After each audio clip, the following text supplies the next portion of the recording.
اما بعد فاعوذ باللہ من الشیطان الرجیم بسم اللہ الرحمن الرحیم ثانی اثنین اذ ہما فی الغار اذ یقول لصاحبہ لا تحزن ان اللہ معنا صدق اللہ المولانا العظیم وبلغنا رسولہ النبی الامین الکریم ونحن علی ذلک لمن الشاہدین والشاکرین والحمد للہ رب العالمین۔ اللہ رب العزت کا فرمان ہے ثانی اثنین اذ ہما فی الغار اذ یقول لصاحبہ لا تحزن ان اللہ معنا۔ یہ جو آیت ہے یہ حضرت ابوبکر صدیق رضی اللہ تعالیٰ عنہ کی شان میں نازل ہوئی ہے، اور ہم جو ذکر کریں گے وہ بھی حضرت ابوبکر صدیق رضی اللہ تعالیٰ عنہ ہی کا ذکر کریں گے۔ اس میں دو چار باتیں جو سمجھنے کی وہ یہ ہیں کہ اللہ نے فرمایا ثانی اثنین اذ ہما فی الغار، کہ دو میں سے وہ دوسرا جب وہ دونوں غار میں تھے، اذ یقول لصاحبہ تو اپنے ساتھی سے کہتا ہے لا تحزن ان اللہ معنا، تو غم نہ کر بے شک اللہ ہمارے ساتھ ہے۔ یہاں پر اللہ رب العزت نے حضرت ابوبکر صدیق رضی اللہ عنہ کو ثانی اثنین فرمایا، یعنی دو میں سے دوسرا فرمایا۔ اور ہم اہل سنت والجماعت کا بھی یہ عقیدہ ہے کہ حضور علیہ الصلوۃ والسلام کے بعد اگر کوئی پہلا ہے تو وہ حضرت ابوبکر صدیق رضی اللہ تعالیٰ عنہ کی ذات ہے۔ حضرت ابوبکر صدیق رضی اللہ تعالیٰ عنہ کو قرآن نے ثانی اثنین کا، حضرت ابوبکر صدیق واقعی ثانی اثنین ہے، شروع سے لے کے آخر تک ہر معاملے میں حضور کے بعد حضرت ابوبکر صدیق رضی اللہ تعالیٰ عنہ کی ذات نظر آتی ہے۔ اسی کی تفسیر میں تفسیر کبیر میں امام رازی رحمۃ اللہ علیہ لکھتے ہیں، انہوں نے 12-13 نقطے بیان کیے ہیں، اس میں انہوں نے ثانی اثنین فرمایا، اللہ نے فرمایا ثانی اثنین، تو انہوں نے اس کے ضمن میں آیتیں بیان کی اور تفسیر بیان کی، تو اس میں وہ فرماتے ہیں کہ ثانی اثنین سے کیا چیز مراد ہے اور ثانی اثنین ہی کیوں کہا جاتا ہے۔ آج ہم پر بہت بڑا اعتراض کیا جاتا ہے کہ حضرت حضور صلی اللہ علیہ وسلم کے بعد حضرت ابوبکر کو کیوں مانا جاتا ہے۔ اس کا جواب تفسیر رازی میں امام فخر الدین رازی رحمۃ اللہ علیہ نے یہ ارشاد فرمایا کہ ثانی اثنین بھی کہا، اس کے بعد ساتھ میں نقطے بھی فرمایا ثانی ایک چیز میں نہیں ہے، صرف خلافت میں ثانی نہیں ہے، بلکہ حضور علیہ السلام کے بعد حضرت ابوبکر ہر چیز میں پہلے نمبر پر ہے۔ تو اس کا پھر انہوں نے ذکر فرمایا، تو وہ فرماتے ہیں کہ ثانی اثنین میں سب سے پہلے جو حضور علیہ السلام کے ساتھ ثانی بنے وہ یہ کہ حضور علیہ السلام نے جب حضرت ابوبکر پر ایمان لایا، حضرت ابوبکر پر اسلام پیش کیا، تو سب سے پہلے ایمان لانے والے حضرت ابوبکر صدیق رضی اللہ عنہ، تو فرمایا کہ سب سے پہلے ایمان لانے والا اگر کوئی بنا تو حضرت ابوبکر صدیق ہوئے۔ تو اس معاملے میں بھی حضور کے بعد سب سے پہلے مسلمان حضرت صدیق بنے، تو بھی وہ ثانی اثنین ہوئے۔ پھر اس کے بعد حضور علیہ السلام دنیا میں آئے تبلیغ کرنے کے لیے، سب سے پہلے حضور نے حضرت ابوبکر کو تبلیغ کی، تو پھر حضور کے بعد فوراً ہی حضرت ابوبکر جیسے ایمان لائے تو پھر انہوں نے جا کے تبلیغ شروع کی، جس میں حضرت طلحہ، حضرت زبیر، حضرت عثمان اور بھی بڑے بڑے صحابہ جو ہے وہ ایمان لے کے آئے۔ تو تبلیغ کے اندر بھی حضرت ابوبکر جو ہے وہ ثانی اثنین بنے۔ پھر تیسرے نمبر پر نمبر آتا ہے کہ حضور علیہ السلام کے بعد ثانی اثنین کہاں بنے، تو پھر یہ غار کا واقعہ ہے جو قرآن نے خود ارشاد فرمایا ثانی اثنین اذ ہما فی الغار اذ یقول لصاحبہ۔ تو اس صاحب پر جو کیا بولتے ہیں، اللہ نے فرمایا لصاحبہ، جب اس نے اپنے ساتھی سے کہا، تو اس کی تفسیر میں ائمہ نے، اور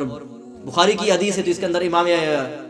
حجر اسقلانی نے، اور عمدۃ القاری کے اندر بھی علامہ بدر الدین علی رحمۃ اللہ علیہ نے فرمایا کہ من انکرا، حضرت ابوبکر صدیق رضی اللہ تعالیٰ کے تعلق سے فرمایا کہ جس نے بھی حضرت ابوبکر صدیق رضی اللہ تعالیٰ عنہ کی صحبت کا انکار کیا فقد کفر، تو وہ کافر ہو گیا۔ اسی طرح اور بھی دیگر کیا بولتے ہیں، تفسیر بغوی کے اندر ہے، تفسیر رازی کے اندر ہے، تفسیر ابن عباس کے اندر بھی حضرت ابن عباس رضی اللہ عنہ فرماتے ہیں کہ اس سے مراد حضرت ابوبکر صدیق رضی اللہ تعالیٰ عنہ کی ذات ہے۔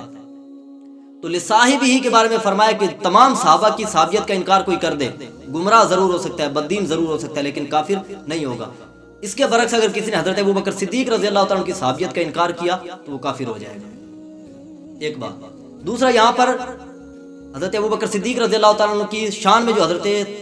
فخر الدین رازی رحمۃ اللہ علیہ نے جو نقطے بیان کیے، اس میں انہوں نے ایک چیز یہ بھی ارشاد فرمائی ہے، ساتھ میں انہوں نے فرمایا کہ یہاں پر جو بہت سارا واویلا کیا جاتا ہے، یا بہت سارے لوگ جو ہیں وہ حضرت علی رضی اللہ عنہ کو وصی رسول اللہ کا لقب دیتے ہیں، تو اس کے اندر فخر الدین رازی رحمۃ اللہ علیہ فرماتے ہیں کہ ہجرت میں حضور علیہ السلام کے ساتھ حضرت ابوبکر صدیق رضی اللہ تعالیٰ عنہ تھے۔ اگر خدا نہ خواستہ بالفرد اگر حضور علیہ السلام اس سفر کے اندر اس دنیا سے تشریف لے جاتے تو پھر جو احکام اور جو آیتیں اس وقت اتری تھیں وہ بھی حضرت ابوبکر صدیق رضی اللہ عنہ کے ذمے تھی کہ وہ جا کے امت کو اس چیز کی تبلیغ کرتے، اور پھر حضور علیہ السلام اپنی امت بھی سونپتے تو حضرت ابوبکر صدیق رضی اللہ تعالیٰ عنہ کو سونپتے۔ تو امام فخر الدین رازی کہتے ہیں کہ اگر کوئی دنیا میں حضور کا وصی ہوتا تو پھر وہ حضرت ابوبکر صدیق کی ذات ہوتی۔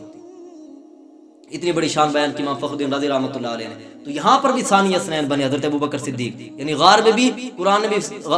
ثانی اثنین فرمایا۔ پھر اس کے بعد جب آگے چلے تو پھر اس کے بعد حضور علیہ السلام جب اس طرح آیت پر تشریف لائے تو پھر حضور نے فرمایا مروا ابا بکر فلیصلی بالناس، فرمایا ابو بکر کو حکم دو کہ لوگوں کو نماز پڑھائیں۔ حالانکہ بہت سارے صحابہ موجود تھے، کسی کو بھی حکم دیا جا سکتا تھا، حالانکہ حضور کی عدم موجودگی کے اندر اور بھی بہت سارے صحابہ نے عام زندگی کے اندر نماز پڑھائی، لیکن آج حضور نے کسی کو حکم کیوں نہ دیا؟ اس لیے کہ حضور علیہ السلام اس بات سے آگاہ بھی تھے اور حضور علیہ السلام یہ بتانا بھی چاہ رہے تھے، حالانکہ نص صریح کوئی بھی نہیں ہے، لیکن اشارے اور کنایے میں حضور علیہ السلام نے یہ بتا دیا تھا کہ میرے بعد جو خلیفہ ہوگا وہ حضرت ابوبکر صدیق رضی اللہ تعالیٰ عنہ ہوں گے۔ تو حضور نے فرمایا مروا ابا بکر، حضور نے فرمایا ابو بکر کو حکم دو نماز کے لیے۔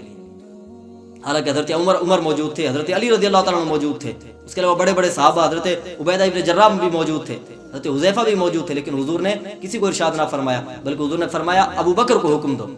جبکہ حضرت عائشہ صدیقہ رضی اللہ تعالیٰ عنہ کہتی ہیں کہ میں نے عرض بھی کیا یا رسول اللہ صلی اللہ علیہ وسلم، حضرت ابو بکر جو ہیں وہ رقیق دل کے اور نرم دل کے، وہ اگر آپ کو مصلی پر نہیں دیکھیں گے تو وہ روئیں گے اور گریہ ازاری کریں گے۔ تو حضور نے 3 مرتبہ یہی فرمایا مروا ابا بکر فلیصلی بالناس، حضور نے فرمایا ابو بکر کو حکم دو کہ نماز پڑھائیں۔ تو پھر حضرت ابوبکر صدیق رضی اللہ عنہ نے نماز پڑھایا۔ تو حضور علیہ السلام نے اپنی حیات طیبہ کے اندر، حیات ظاہری کے اندر حضرت ابوبکر صدیق کو مصلی رسول پہ کھڑا کر کے یہ بات فرما دی اور یہ طے فرما دیا اور یہ دکھا بھی دیا لوگوں کو کہ میرے بعد جو سب سے پہلے خلیفہ ہوگا وہ حضرت ابوبکر صدیق ہوں گے، یعنی اب یہ امامت میں بھی حضرت ابوبکر صدیق رضی اللہ عنہ ثانی اثنین بنتے ہیں۔ پھر تیسرا موقع آتا ہے حضور علیہ السلام جب دنیا سے تشریف لے گئے 63 سال کی عمر میں، تو پھر حضرت ابوبکر صدیق رضی اللہ تعالیٰ عنہ کا انتقال بھی 63 سال کی عمر میں ہوا۔ تو حضور کے بعد حضور علیہ السلام جس جگہ آج دفن ہے، جس جگہ حضور علیہ السلام کا جسد اقدس رکھا ہوا ہے، اس کے بعد فوراً وہاں پر اگر کوئی گیا تو وہ حضرت ابوبکر صدیق رضی اللہ تعالیٰ عنہ گئے۔ تو غار کے اندر بھی حضرت ابوبکر صدیق ثانی اثنین بنے، مزار کے اندر بھی حضرت ابوبکر صدیق رضی اللہ تعالیٰ عنہ ثانی اثنین بنے۔ تو یہ حضرت ابوبکر صدیق رضی اللہ عنہ کو ثانی اثنین کہا گیا۔ ایک بات تو یہ کہ ثانی اثنین کہا گیا۔ دوسرا، حضرت ابوبکر صدیق رضی اللہ تعالیٰ عنہ کے پہلے خلیفہ ہونے پر خود حضرت علی رضی اللہ تعالیٰ عنہ کا فرمان موجود ہے، فرمایا لئن وجدت احدا، اگر میں نے کسی کو پایا کہ وہ مجھے ابو بکر پر فضیلت دیتا ہے، فضلنی علی ابی بکر، کہ میں نے اگر کسی کو پایا کہ وہ مجھے ابو بکر پر فضیلت دیتا ہے، تو آپ نے فرمایا لجلتہ حد المفتری، آپ نے فرمایا میں اس کو 80 کوڑے لگاؤں گا، جو کہ کیا ہوتی ہے، ایک مفتری کی، ایک جھوٹے کی اور ایک تہمت لگانے والے کی حد ہوتی ہے۔ یہ حضرت علی رضی اللہ تعالیٰ عنہ نے حضرت ابوبکر صدیق رضی اللہ تعالیٰ عنہ کے تعلق سے یہ ارشاد فرمایا۔ تو جب حضرت علی رضی اللہ تعالیٰ عنہ خود اس بات کو تسلیم کر رہے ہیں اور خود اس بات کا اعلان کر رہے ہیں کہ حضور علیہ السلام کے بعد اگر کوئی سب سے افضل ہے اور سب سے پہلا خلیفہ ہے تو حضرت ابوبکر صدیق رضی اللہ تعالیٰ عنہ ہے، تو پھر آج ہمیں یا کسی اور ایرے غیر نتو خیروں کو اس بات کا حق نہیں پہنچتا کہ حضرت ابوبکر صدیق رضی اللہ تعالیٰ عنہ کی ذات پر انگلی اٹھائے یا ان کی زبان میں یا ان کے ذات میں زبان تان دراز کرے۔ اس کے علاوہ ایک شوشہ یہ ڈالا جاتا ہے کہ حضرت ابوبکر صدیق پہلے خلیفہ ہیں اس لیے حضرت ابوبکر صدیق افضل ہیں۔ ہمارے بزرگوں نے فرمایا ایسا نہیں ہے، بلکہ افضل ہیں اسی لیے پہلے خلیفہ ہیں، یعنی معیار جو ہے وہ افضلیت ہے، خلیفہ بعد میں بنے، افضل پہلے تھے۔ حضرت ابوبکر صدیق رضی اللہ عنہ کی افضلیت پر کیا ہے، یہ تو بہت ساری احادیث بخاری مسلم کے اندر ہزاروں درجنوں جتنی بھی کتب احادیث ہیں ان کے اندر یہ تمام احادیثیں موجود رہتی ہیں کہ حضور نے کئی ایک جگہ پر ارشاد فرمایا۔ ایک صحابی سے روایت ہے کہ وہ کہتے ہیں کہ میں حضرت ابوبکر سے آگے چل رہا تھا، تو حضور نے فرمایا کہ تم اس شخص کے آگے چل رہے ہو کہ جس شخص پر جو سب سے افضل ہے اس پر کوئی سورج طلوع نہیں ہو، یعنی جو دنیا میں سب سے افضل ہے یعنی انبیاء کے بعد، یعنی سورج ایسے شخص پر طلوع نہیں ہو جو ان سے زیادہ افضل ہو۔ تو یہ حضرت ابوبکر صدیق رضی اللہ تعالیٰ عنہ کی ذات ہے۔ اس کے علاوہ بہت ساری جگہوں پر ایسا ہے کہ حضرت ابوبکر صدیق رضی اللہ عنہ کو نماز پڑھانے کا حکم دیا گیا تو آپ موجود نہیں تھے، تو ایک صحابی نے جا کے حضرت عمر رضی اللہ تعالیٰ عنہ کو کہہ دیا کہ آپ نماز پڑھا دیں۔ جب حضرت عمر نے نماز پڑھانا شروع کی، جیسے آپ نے تکبیر کہی، حضور علیہ السلام نے فوراً فرمایا، حضور نے فرمایا اللہ، اور حضور نے سختی کے ساتھ فرمایا نہیں، اللہ بھی انکار کر دے گا، مومنین بھی انکار کر دیں گے، ابو بکر کے ہوتے ہوئے کوئی اور مصلی رسول پر کھڑا نہیں ہو سکتا۔ یہ حضور صلی اللہ علیہ وسلم کی حدیث شریف کا مفہوم ہے۔ تو حضور علیہ السلام نے اپنی حیات ظاہری کے اندر بھی حضرت ابوبکر صدیق رضی اللہ تعالیٰ عنہ کو اپنے مصلی پر کھڑا کر کے یہ بتایا کہ افضل بھی حضرت ابوبکر صدیق ہے۔ یہاں پر ایک تفریق کی جاتی ہے خلیفہ روحانی اور خلیفہ سیاسی، اس پر بھی ہمارے علماء نے منہ توڑ جواب دیا سب کو، اپنے آپ کو بڑا بڑا کہنے والے، وقت کا مجدد کہنے والے اور اپنے آپ کو شیخ الاسلام اور ڈاکٹر کہنے والوں نے بھی سب سے پہلے یہ ڈنڈی ماری اور اپنی ساری کی ساری اہل سنت والجماعت کی ذریت کو اور جمعیت کو جا کے رفض کی بھٹی میں جھونک دیا اور تفضیلیت کی بھٹی میں جھونک دیا۔ تو یہ کیا بولتے ہیں، انہوں نے بڑی خیانت کی اہل سنت والجماعت کے ساتھ۔ ہمارے علماء نے فرمایا ہے کہ خلیفہ روحانی بھی حضرت ابوبکر صدیق ہے اور خلیفہ سیاسی بھی حضرت ابوبکر صدیق رضی اللہ تعالیٰ عنہ ہے، اس لیے کہ روحانیت ہی معیار ہوتی ہے امامت کا، سیاست معیار نہیں ہوتی ہے روحانیت کا، امامت کا۔